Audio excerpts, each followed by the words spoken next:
छोटे बच्चे नाबालिग हटो इसमें से, नाबालिग नहीं होते सी कार्यक्रम में।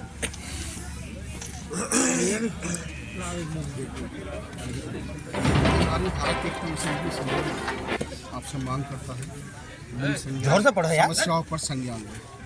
वर्तमान समय में प्रत्येक चुनाव में, चाहे वह विधानसभा स्तर पर हो या लोकसभा स्तर पर हो या अन्य कोई चुनाव हो, उसमें देखा गया है कि विभिन्न तरह की धांधलीबाजी, ईवीएम को हैक करना, रास्ते में ईवीएम मशीनों के साथ गड़बड़ियाँ होना, जैसी घटनाओं का सामने आना जिनको देखते हुए सभी मतदाताओं के मन में एक भय का माहौल बन रहा है कि चुनाव में ईवीएम के प्रयोग से धांधलीबाजी की जा रही है, जिससे लगातार लोकतंत्र की हत्या हो रही है। किसी भी पार्टी अन्य किसी दल को वोट देने के प्रति आज के समय में रुचि लेने से मतदाता बच रहे हैं।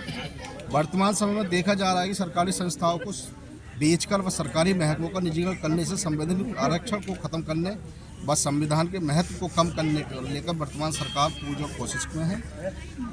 जबकि भारतीय संविधान में अनुसूचित जाति व अनुसूचित जनजाति व अन्य पिछड़ा वर्ग को एक विशेष प्रकार का संवैधानिक आरक्षण प्राप्त है, जिसको बनाए रखने के लिए आवश्यक कार्रवाई की आवश्यकता है। अतः महामहिम राष्ट्रपति महोदय जी से बीमारी भारत एक पुलिस ने नहीं आने दिया क्या है? हम लोगों ने ईवीएम हटाओ संविधान बचाओ के नाम पर एक परिवर्तन यात्रा निकाल रहे थे, लेकिन शासन प्रशासन की तरफ से किया जा रहा है कि हम लोगों ने 17 जनवरी को अपनी एप्लीकेशन दी परमिशन के लिए।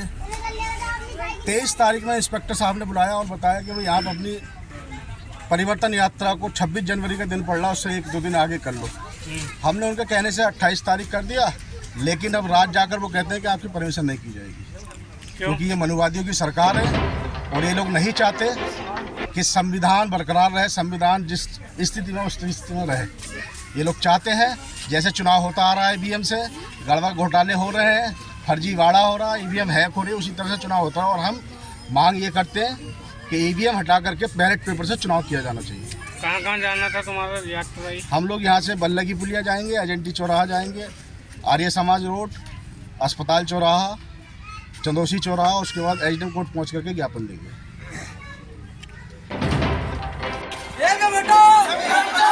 सामने से